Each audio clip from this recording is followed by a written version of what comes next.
부후야엘을 낳고 부후야엘은 무드사엘을 낳고 무드사엘은 라멕을 낳았더라. 라멕이 두 아들을 맞이하였으니 하나의 이름은 아다요 하나의 이름은 실라였더라. 아다는 야발을 낳았으니 그는 장막에 거주하며 가축을 치는 자의 조상이 되었고 그의 아우의 이름은 유발이니 그는 수금과 퉁소를 잡는 모든 자의 조상이 되었으며 실라는 두발가인을 낳았으니 그는 구리와 쇠로 여러 가지 기구를 만드는 자요 두발가인의 누이는 나아마였더라. 라멕이 아내들에게 이르되 아다와 실라여 내 목소리를 들으라. 라멕의 아내들이여 내 말을 들으라. 나의 상처로 말미암아 내가 사람을 죽였고 나의 상함으로 말미암아 소년을 죽였도다. 가인을 위하여는 벌이 700인치인데 라멕을 위하여는 벌이 77배 1이로다 하였더라. 아담이 다시 자기 아내와 동침하매 그가 아들을 낳아 그의 이름을 셋이라 하였으니 이는 하나님이 내게 가인이 죽인 아벨 대신에 다른 씨를 주셨다 하며 셋도 아들을 낳고 그의 이름을 에노스라 하였으며 그때의 사람들이 비로소 여호와의 이름을 불렀더라. 아멘. 오늘 우리가 읽은 본문은 이제 범죄한 하나님 앞에 아벨을 죽이고 범죄한 가인이 하나님 앞을 떠나서 롯 땅에 거주하며 자식들을 낳고 성을 쌓으며 살아가는 모습과 그와는 반대로 하나님께서 아벨 대신에 셋이라는 자녀를 또 아담과 하와에게 주셔서 그 아담과 하와의 자손인 셋을 통하여 또 어떻게 하나님의 구원 역사를 이루어 가시는지에 대한 내용이 담긴 족보 이야기입니다. 족보 이야기. 이제 어제 하나님께서는 가인에게 계속 말씀하셨어요. 너는 범죄하지 말라. 너는 죄를 다스려라. 또 그에게 회개할 기회를 주셨죠. 내 아우 아벨이 어디 있느냐.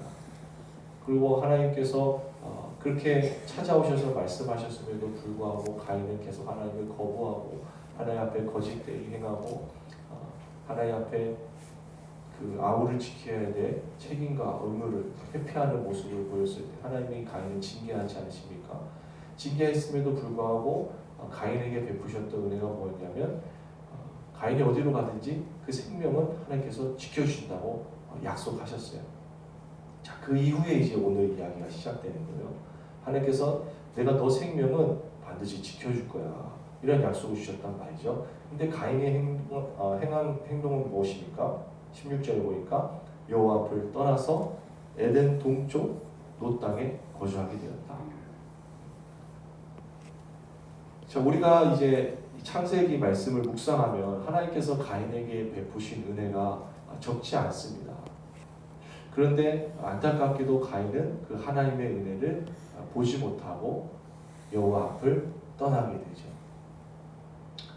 하나님께서 자신에게 징계한 그 벌이 너무나 가혹하다고만 생각해서 하나님 앞을 떠나게 되고 롯이라는 땅에 거주하게 되었다 이렇게 표현합니다. 이 롯이라는 땅이 굉장히 이름을 살펴보면 의미가 있는 땅인데 롯이라는 이 의미는 도망하다, 떠돌다, 탄식하다라는 의미를 갖고 있습니다. 그러니까 여호와 앞을 떠난 가인의 삶은 어떻게 되는 거예요? 도망친 삶이 되고 떠도는 삶이 되고 탄식하는 삶, 그 안에 거주하게 되었다. 하나님께서 인간을 창조하신 다음에 사람을 어디에 두셨어요? 어떤 동산? 에덴 동산에 두셨어요. 기쁨을 누릴 수 있는 에덴 동산에 두셨단 말이지. 근데 범죄한 인간은 에덴에서 쫓겨나고 어디까지 이렇게 밀리게 됩니까? 도망치는 삶, 떠도는 삶, 탄식하는 삶까지 이렇게 밀려나게 되었다는 것. 거기서 가인이 한 행동이 굉장히 의미가 있습니다. 17절 우리 한번 같이 읽겠습니다. 17절 시작. 아내와 동침하에 그가 임신하여 에녹을 낳은지라. 가인이 성을 쌓고 그의 아들의 이름으로 성을 이름하여 에녹이라 하니라. 가인이 무엇을 하죠? 자녀를 낳고 무엇을 쌓아요? 성을 쌓아요. 왜 가인이 성을 쌓았을까요? 왜 가인이 성을 쌓았을까요? 하나님께서 징계하신 게 있기 때문이에요. 너는 땅을 떠돌아 뭐하는 자가 되리라? 유리하는 자가 되리라. 그죠? 땅이 네 아우의 피소리를 내게 묻는다. 이러면서 가인을 저주하지 않습니까? 하나님이. 그러니까 가인은 이제 누구를 지켜야 돼요? 자기 자신을 지켜야 된다고 생각합니다. 뭐 하지 않기 위해? 죽지 않기 위해. 그래서 무엇을 쌓습니까? 성을 쌓는 거예요. 근데 한번 잘 생각해 보십시오. 가인이 하나님부터 징계를 받았지만 하나님께서 가인에게 주신 약속이 있어요. 어떤 약속입니까? 너의 생명은 건드지 못한다는 거예요. 근데 가인은 그 약속을 잊어버리고 무엇을 쌓죠? 성을 쌓는다. 성을 쌓고 자녀들을 낳으면서 여러 가지 문명적인 발달을 이룹니다. 이제 뒤에 나온 자녀들의 이름을 보면은 퉁소를 잡고 장막에 가축을 치는 자의 조상이 되고 구려와 쇠로 여러 가지 기구를 만드는 자의 조상이 되고 굉장한 문명의 발달을 이루면서 성을 쌓지만 그 어디로부터 비롯된 거예요? 하나님의 약속을 믿지 못하고 스스로를 지키기 위해 성을 쌓았다. 그러다 보니까 어떤 결과가 일어납니까? 23절, 24절 한번 이렇게 읽어보겠습니다. 시작. 라멕의 아내들에게 이르되 아다와 실라여 내 목소리를 들으라. 라멕의 아내들이여 내 말을 들으라. 나의 상처로 말미암아 내가 사람을 죽였고 나의 상함으로 말미암아 소년을 죽였도다. 가인을 위하여는 벌이 700인데 라멕을 위하여는 벌이 77배이로다 하였더라. 문명의 발달은 이루었지만 무엇도 번창하기 시작했어요? 죄도 번창하기 시작한 거예요. 창조 이래의 첫 번째 시라고 표현되는 성경 구절이 있습니다. 그게 어떤 이야기였죠? 아담과 하와의 만남 속에서 이는 내 뼈 중에 뼈요 살 중에 살이다. 그게 최초의 시라고 생각하는데 그 이후에 나온 시가 또 있습니다. 그게 우리가 읽은 23절, 24절입니다. 라멕이 굉장히 시적으로 표현하고 있어요. 무엇을 표현하고 있습니까? 자기의 죄를 자랑하고 있다. 아내들이여 내 말을 들으라. 내 소리를 들으라 하면서 나의 상처로 말미암아 내가 사람을 죽였고 나의 상함으로 말미암아 소년을 죽였다. 가인은 7배의 벌을 받을지라도 나는 77배의 벌을 받을 거다. 자, 가인은 하나님께로부터 받은 그 징계, 그 벌이 무서워서 스스로를 지키려고 성을 쌓게 되었습니다. 그 성 안에서 이루어진 결과는 뭐예요? 더욱더 하나님 앞에 범죄하게 된 결과를 낳았습니다. 자, 이후에 이제 25절, 26절에 나오는데 하나님이 아벨 대신에 셋이라는 자손을 주십니다. 그 셋의 자손이 또 나오는데 에노스라는 자손이 26절에 나오죠. 그러면서 그때의 사람들이 비로소 여호와의 이름을 불렀더라 이렇게 표현하고 있습니다. 이 에노스라는 이름이 굉장히 의미가 있습니다. 에노스라는 이름의 뜻은 어떤 상태를 이야기하는데 이러한 상태를 얘기해요. 치료가 불가능한 병든 상태, 이걸 에노스라고 합니다. 또 재난을 당한 상태, 이것을 에노스라고 합니다. 그리고 고통 가운데 있는 상태를 에노스라고 합니다.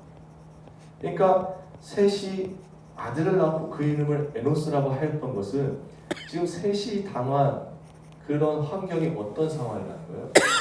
치료가 불가능한 병과 같이 고통 가운데 있고 재난을 당한 그런 어려움에 있는 상태에 있다는 것을 우리가 암시할 수 있습니다. 근데 이때에 셋과 그 가족들은 무엇을 했냐가 성경에 기록되어 있습니다. 그때에 무엇을 했습니까? 26절에 보니까 여호와의 이름을 불렀다는 것. 자, 이 굉장히 대조되는 모습을 보여주고 있습니다. 가인과 그의 자손들은 두려움의 성을 쌓고 여러 가지 문명의 발전을 이루었지만 무엇은 더 번창하게 됐어요? 죄는 더 번창했어요. 그런데 셋과 그 자손들, 하나님께서 언약하신 그 구원을 이루어가는 그 하나님께서 세우신 백성들은 그 어려운 때에, 그 두려운 때에 무엇을 하게 됩니까? 여호와의 이름을 부르기 시작했다. 자, 그러면 우리의 삶을 되돌아볼 수가 있게 되죠. 우리는 어떠한 선택을 하냐 이거예요. 어려운 때에, 고통당하는 때에, 두려운 때에 우리는 우리 자신을 지키기 위해 하나님의 말씀을 잊어버리고 성을 쌓고 있는지, 아니면 그 고통 가운데 있을 때 여호와의 이름을 부르고 있는지 우리는 자신을 점검해 볼 수 있는 것이죠. 어느 그룹이 하나님의 백성입니까? 가인입니까? 셋입니까? 셋이죠. 우리는 이 셋의 후손들입니다. 우리도 어려움을 당할 때 무엇을 해야 될까요? 여호와의 이름을 불러야 되는 것이죠. 사람들은 이렇게 얘기합니다. 어려움을 당할 때 기도했는데도 하나님이 별일을 안 이루어 주셔. 하나님께서 응답하지 않으셔. 그러니까 기도에 힘을 잃어버리죠. 여호와의 이름을 부르는 것에 권태로움을 느끼게 됩니다. 근데 굉장히 우리가 잘못 생각하고 있다는 것을 깨달아야 됩니다. 우리가 기도했기 때문에 이만큼 하나님을 의지해서 버틸 수 있는 것이고, 우리가 기도하고 있기 때문에 하나님께 대한 소망이 있기 때문에 살아갈 수 있는 것인데, 그 소망마저 없어지고 이마저도 인내할 수 있는 힘을 하나님께로부터 공급받지 않으면 어떻게 버텨낼 수 있을까? 버텨낼 수 없어요. 기도했는데도 아무 일도 일어난 것이 아니라 기도했기 때문에 이나마라도 우리가 견디고 있다는, 하나님께서는 아무 일도 하시지 않는 것이 아니라 가장 좋은 때에 가장 선한 길로 우리를 인도하신다는 것을 믿으시는 여러분들 되시기를 예수님으로 축복합니다. 그래서 우리 삶에 어려움이 찾아왔을 때, 고통 가운데 재난을 당하고 정말 고치기 없는 병 들었을 때 우리가 불러야 될 것은 여호와의 이름인 줄로 믿습니다. 우리도 그 여호와의 이름을 부르고 우리가 스스로 쌓았던 성을 무너뜨리고 하나님 나라 백성으로 살아가게 되는 오늘이 되기를 예수님으로 축복합니다. 함께 기도하겠습니다. 살아계신 하나님 아버지, 감사를 드립니다. 오늘도 우리 가운데 함께하여 주셔서 하나님의 말씀을 듣게 하시니 감사를 드립니다. 오늘 이 시간 주님의 은혜로 우리를 붙잡아 주셔서 성령께서 인도하시는 그런 하루를 살아갈 수 있도록 아버지 붙잡아 주옵소서. 무엇보다도 우리 삶에 여러 가지 어려움이 있을 때 가인과 같이 성을 쌓는 것이 아니라 그 성을 쌓음으로 더 많은 죄 가운데 머무는 것이 아니라 그 어려움 가운데 여호와의 이름을 부르며 나아가는 지혜가 있을 수 있도록 성령님 인도하여 주옵소서. 오늘도 우리 삶의 여러 가지 어려운 문제를 여호와의 이름을 부르며 간구합니다. 주님, 은혜와 자비로 우리의 마음과 생각을 지켜주시고 그리스도 안에서 하나님의 그 평안이 우리를 지켜주시는 삶이 될 수 있도록 우리를 인도하여 주시옵소서. 감사드리며 살아계신 예수님의 이름으로 기도드렸습니다. 아멘. 우리 시간 주여 한번 외치고